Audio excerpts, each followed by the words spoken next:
Right now, Wake County is wrapping up revaluation, the process that sets the new tax value of every home and business in the county for the next 4 years. Monday, we showed you what goes into determining those new values. Tonight, WRAL's Matt Tallhelm is calculating how much the change could cost you in taxes. And when they gave you that look, you knew. You knew. Exactly. It was business. Around the kitchen table. But she must have loved children. No, she didn't.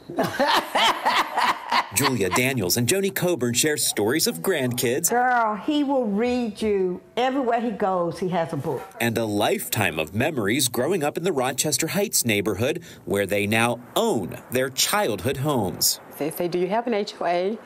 I said, no, we have a PIP.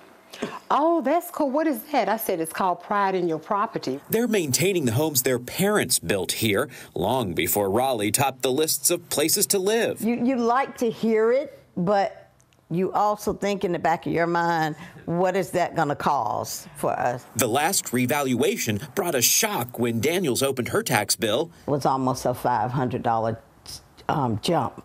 Now these neighbors are preparing for the notices to arrive next month with the new values of their homes. I have no clue what to expect. It's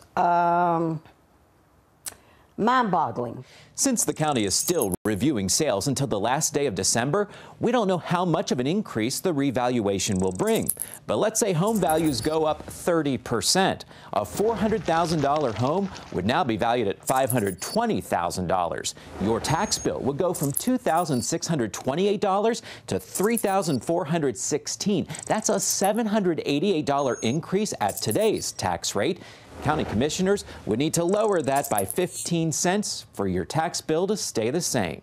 Marcus Kinraid is the county tax administrator whose office is working on the revaluation. Tax rates should go down substantially based on these valuations. How their value change holds up against the rest of the county will determine whether their tax bill increases, decreases, stays the same. Once we know the average change in property values across the entire county, it will give us an idea of how our individual tax bill will change. If the change in your home's value is lower than the average, your taxes should go down. If it's higher than the overall average change in the county, your taxes will likely go up. And all that depends on county commissioners cutting taxes to what's called the revenue-neutral tax rate. The property tax is based on equity and fairness, and values don't increase at the same rate.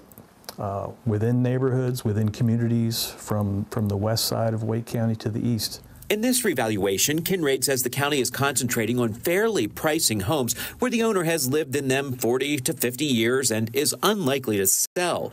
That should protect longtime homeowners in gentrifying neighborhoods from big increases. For them to be in homes alone and on up in age with very fixed incomes, it is truly a challenge for them to maintain ownership. These neighbors who've become family hope the revaluation won't price people out of a community they're preserving. That is still here, and they haven't torn it down and built up million-dollar homes. And we are still surviving, and we're not going anywhere. Matt Tallhelm, WRAL News, Raleigh. Revaluation notices will go out in the mail the week of January 16th. You have until March 1st to file an informal appeal if you think the value is based on incorrect information about your property. The county says it typically handles about 30,000 of those.